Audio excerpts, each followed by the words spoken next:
आज की कुछ ताज़ा खबरें इस प्रकार हैं। राष्ट्रीय खबरें। मौसम। देश भर में कई जगहों पर नदियां उफान पर हैं। बिहार में बाढ़ से 17 लाख लोग प्रभावित हुए हैं। उत्तराखंड और हिमाचल प्रदेश में भारी बारिश के कारण कई सड़कें बंद हैं और बद्रीनाथ और हेमकुंड साहिब की यात्रा रोक दी गई है। राजनीति। भाजपा सांसद राजीव प्रताप रूडी ने कॉन्स्टिट्यूशन क्लब ऑफ इंडिया का चुनाव जीत लिया है। सुप्रीम कोर्ट बिहार की मतदाता सूची संशोधन से जुड़ी याचिकाओं पर सुनवाई कर रहा है। साथ ही सुप्रीम कोर्ट ने यह भी कहा कि आधार कार्ड नागरिकता का प्रमाण नहीं हो सकता। अंतर्राष्ट्रीय खबरें। रूस यूक्रेन ने रूस के एकमात्र हीलियम प्लांट को निशाना बनाया। पाकिस्तान के विदेश मंत्री बिलावल भुट्टो ने सिंधु नदी पर डैम बनाने पर भारत के साथ जंग की धमकी दी है।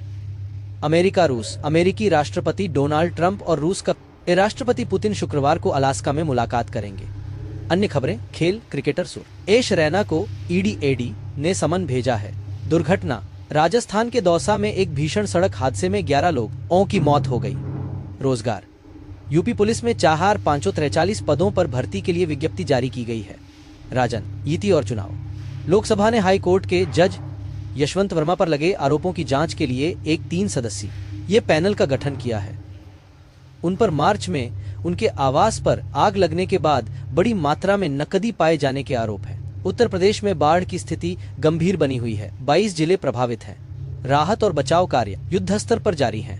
प्रधानमंत्री आवास योजना ग्रामीण के तहत राज्यों और केंद्र शासित प्रदेशों को 4.12 करोड़ घर आवंटित किए गए हैं। कानून और व्यवस्था। जंतर मंतर पर कथित रूप से अभद्र व्यवहार करने और धार्मिक भावनाएं भड़काने के आरोप में 3 लोगों को गिरफ्तार किया गया है। सुप्रीम कोर्ट ने एक बार फिर कहा है कि आधार कार्ड को नागरिकता का प्रमाण नहीं माना जा सकता। अंतर्राष्ट्रीय खबरें। भू राजनीति। चीन ने तिब्बत और उत्तर पश्चिमी शिनजियांग को जोड़ने वाली एक नई रेलवे लाइन बनाने की योजना बनाई है, जो भारत के साथ वास्तविक नियंत्रण रेखा LAC के पास से गुजरेगी। पाकिस्तान के विदेश मंत्री बिलावल भुट्टो ने सिंधु नदी पर बांध बनाने के भारत के किसी भी कदम के खिलाफ युद्ध की धमकी दी है। अमेरिका और रूस। अमेरिकी राष्ट्रपति डोनाल्ड ट्रंप और रूस के राष्ट्रपति व्लादिमीर पुतिन के बीच अलास्का में मुलाकात होने वाली है। इस मुलाकात में यूक्रेन युद्ध को लेकर अहम चर्चा होने की उम्मीद है। खेल और मनोरंजन। क्रिकेटर सुरेश रैना को प्रवर्तन निदेशालय ED ने समन भेजा है। क्रिकेटर शुभमन गिल को जुलाई 2025 के लिए ICC का प्लेयर ऑफ द मंथ चुना गया है। मनोरंजन। कंगना रनौत और जया बच्चन के बीच सार्वजनिक रूप से शब्दों का आदान प्रदान हुआ। जया बच्चन ने एक व्यक्ति पर सेल्फी लेने के लिए नाराजगी जताई थी, जिस पर कंगना ने अमिताभ बच्चन को लेकर तंज कसा। अन्य स्वास्थ्य। भारतीय शहरों में महिलाओं में एनीमिया की समस्या बढ़ रही है, जिसका कारण बदलती जीवन शैली और खानपान है।